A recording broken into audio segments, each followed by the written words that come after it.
आरजू जो कह रही है पाकिस्तान में आज जो हालात हैं उसकी गवाही है। बलूचिस्तान में वैसे भी हालात बिगड़े हुए हैं, पीओके में बिगड़े हुए हैं, और देश की जो माली हालत है, लोगों के भीतर जो आक्रोश है वो अपनी अलग जगह पर है। जो इंतज़ामिया पाकिस्तान की है, जिसको हम आर्मी कहते हैं, आरजू यही कह रही हैं कि अगर आसिफ अली जरदारी कुछ भी कह रहे हैं तो ऐसा नहीं कि उनका निजी बयान है, ये इंतज़ामिया का बयान है, बयान दिलवाया जा रहा है। पाकिस्तान की आज की स्थिति को और ये जो केमिकल हिंदुस्तान के कस्टम अधिकारियों ने जो पकड़ा है उसको जोड़ करके आप देखें तो क्या स्थिति निकलती है? देखिए, पाकिस्तान की हिस्ट्री रही है, उनका पूरा न्यूक्लियर प्रोग्राम क्लैंडेस्टाइन था। उनका पूरा न्यूक्लियर प्रोग्राम चीन की देन है। ब्लूप्रिंट्स जो थे अपने यूरेनियम बॉम्ब्स के, वो चीन ने दिए। पहले 4 बॉम्ब्स का जो यूरेनियम था वो चीन से आया। पहला टेस्ट इस पाकिस्तान के न्यूक्लियर वेपन का शिंजियांग चीन के लोपनौर टेस्ट साइट में किया गया था। मतलब किसी और देश ने दूसरे देश का इतना जो है हेल्प नहीं की न्यूक्लियर कैपेबिलिटी पैदा करने में जितनी की चीन ने पाकिस्तान की है। यहाँ तक कि उसके बाद उन्होंने चीन ने पाकिस्तान को M9 M11 मिसाइल्स भी दिए, और जब अमेरिका ने बैन लगाया उसके ऊपर तो उन्होंने जो है चीन को पाकिस्तान को इन टच कर दिया विद नॉर्थ कोरिया, और वहां से ताइपोदोंग और नोदोंग मिसाइल खरीदे उन्होंने, और उसके बदले पाकिस्तान ने नॉर्थ कोरिया को ब्लूप्रिंट्स दिए थे जो चीन ने उनको पास ऑन किए थे न्यूक्लियर बॉम्ब के। तो इनका ब्लैक मार्केट में तो बड़ा खराब नाम है, माफ कीजिए। अब क्या ये केमिकल वेपन्स की तरफ जा रहे हैं? पाकिस्तान में गफलत है, बहुत ही हालात पतली है, उनकी इकोनॉमी फटीचर हाल में है। लोगों को बेचारों को 2 रोज की रोटी नहीं मिल रही, भूख से वो तरफ गए हैं, उनके बिजली के बिल आसमान पे पहुंच रहे हैं, और मतलब त्राहिमाम है यहाँ पे, त्राहिमाम है पाकिस्तान के अंदर। तो क्या ऐसी हालात में पाकिस्तान की फौज अब अपने लोगों पे केमिकल वेपन इस्तेमाल करना चाहती है? ये तो कानूनी, ये जो इंसानी हकूक की वायलेशन होगी। जी जी, और मेरे ख्याल ये तो यूएन को इसमें हस्तक्षेप करना पड़ेगा इंटरफेयर कि करना इस तरह चाहिए। के dangerous banned chemical, tear gas, शेयर गैस सब इस्तेमाल करते हैं, लेकिन ये तो बैंड केमिकल है, बैंड केमिकल है, इंटरनेशनली बैंड केमिकल है। इसको इस्तेमाल करना अपने आवाम के बरखिलाफ, ये तो बहुत बड़ी त्रासदी होगी साहब। आरिफ अजाकिया, जनरल बख्शी और आरजू जो कह रहे हैं, दरअसल पाकिस्तान के भीतर जो हुकूमत है उसके जाने के आसार हैं, ये हुकूमत नहीं चल सकती है। दूसरा कि पाकिस्तान की आवाम जो है वो परेशान हाल है। अब इमरान खान के लोग जब सड़कों पर उतरे थे और फ़ौज ने जिस तरीके से जहरीले गैस का इस्तेमाल किया था महिलाओं के ऊपर, बच्चों के ऊपर भी, उससे कहीं ख़तरनाक या केमिकल है जो इंडिया में पकड़ा गया है, चीन से होकर के पाकिस्तान जा रहा था। पाकिस्तान की जो मौजूदा स्थिति है, क्या जनरल मुनीर, क्योंकि यही मुनीर है इमरान खान से लेकर के आज तक, और जनरल मुनीर को लग रहा है कि अगर आज की हुकूमत नहीं चल पा रही है तो फिर जो भी हुकूमत हो वो इंतज़ामिया के साथ चल पाए। आर्मी पाकिस्तान की या केमिकल का पकड़ा जाना, पाकिस्तान के मौजूदा हालात, इन तीनों के बीच में कोई कड़ी आपको दिखती है? थैंक यू राणा जी, बात दरअसल ये है कि पाकिस्तान में कोई भी हुकूमत नहीं चली आज तक। ये तो आर्मी है, जब तक घसीट सकती है पॉलिटिकल पार्टीज को घसीट के हुकूमत चलवाई जाती है, वरना ये तो इलेजिटिमेट हुकूमत है। इस इलेक्शन में तो ये जीते ही नहीं थे। कराची के जो 18 MNA बैठे हैं वो 200-200 400-400 वोट लेके आए हैं। तो ये है कि जबरदस्ती की एक हुकूमत है, और जब तक चला सकते हैं इसी को चलाएंगे, इनके अलावा क्या चॉइस है इनके पास। बलोचिस्तान के हालात आपको पता है, इस वक्त राइट नाउ बलोचिस्तान के हाईवेज ब्लॉक किए हुए हैं, और मारंग बलोच ने पूरा एक आंदोलन दिया हुआ है क्योंकि मिसिंग पर्सन की तादाद बढ़ती जा रही है। गुलमर वजीर को जो मारा है इन्होंने कल, पश्तून को, तो पश्तून तो ऑलरेडी पॉलिटिकल पार्टी सारी एंटी पाकिस्तान हो गई हैं, PTM, PTI और ANP।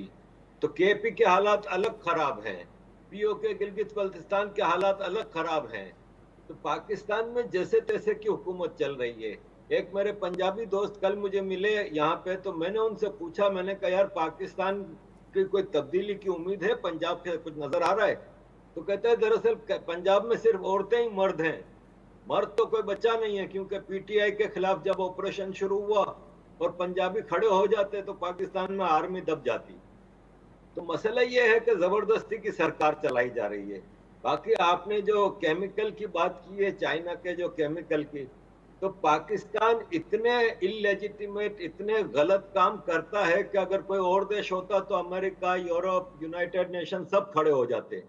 लेकिन पाकिस्तान एक्चुअल में इन लोगों का ही बिगड़ा हुआ बच्चा है, स्पॉइल्ड चाइल्ड है, इन्होंने ही इसको खराब किया है और उनके मकसद की पूरी करता है पाकिस्तान।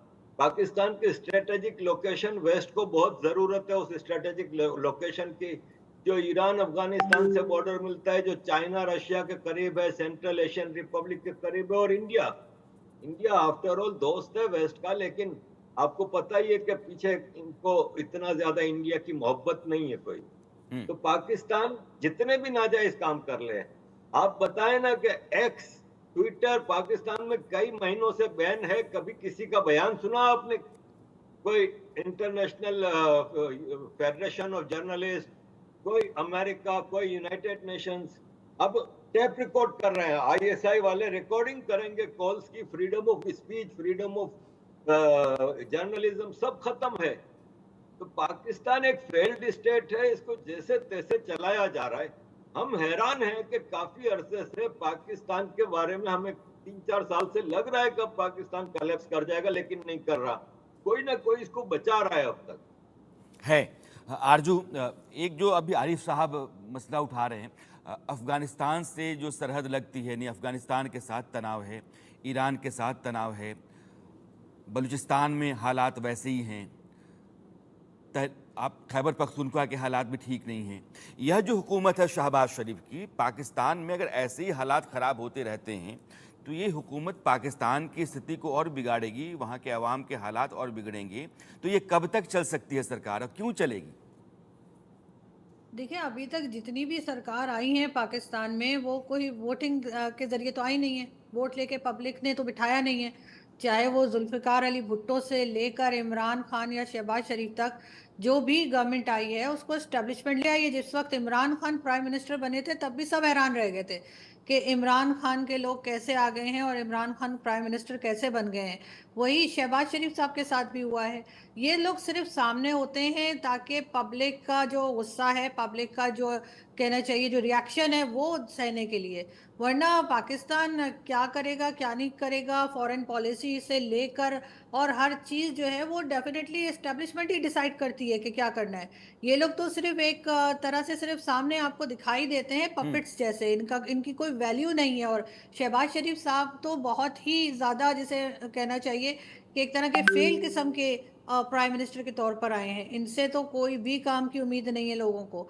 तो लोगों का हाल यही रहने वाला है। बलूचिस्तान में भी परेशानी है, केपीके में भी जो ये ऑपरेशन की बातें कर रहे हैं, तो लोग कह रहे हैं कि भाई आप पंजाब से शुरू करें। हर बार आप स्वात और केपीके से क्यों स्टार्ट लेते हैं? क्या टेररिस्ट आपके पंजाब में नहीं है? लेकिन जाहिर है पंजाब से ऑपरेशन स्टार्ट करने की हिम्मत नहीं है, क्योंकि ज़्यादातर आपको मालूम है कि पंजाबी जो है उन्हीं को सपोर्ट किया जाता है। अदरवाइज केपीके के लोग जो हैं, जो पठान हैं या जो बलूचिस्तान के लोग हैं, वो सब कह रहे हैं कि इस बार ऑपरेशन स्वात के बजाय पंजाब से शुरू किया जाए। लेकिन वो उसमें भी अभी तक यही बात हो रही है कि किस तरह से लोगों को राज़ी किया जाए और ऑपरेशन को स्वात से ही स्टार्ट लिया जाए।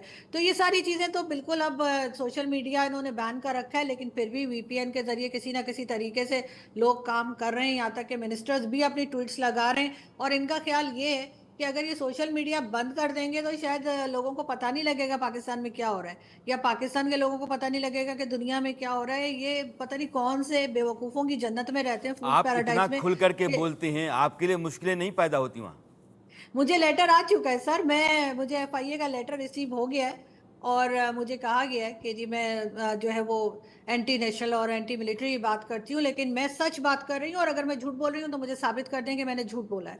जो बातें होती हैं, हमारे यहाँ सोशल मीडिया बैन है, सभी को मालूम है हमारे यहाँ किस तरह से गवर्नमेंट और मुल्क चलाया जाता है, सभी को पता है। और इसी जी वजह से हमारी ये हालत है। जिस दिन हम मान जाएंगे कि हमने गलती की है, उस दिन हम अपने आप को ठीक भी कर लेंगे। जनरल बख्शी, ये हालात आपने भी सुने, देखे, समझे। जनरल आसिफ मुनीर, चूंकि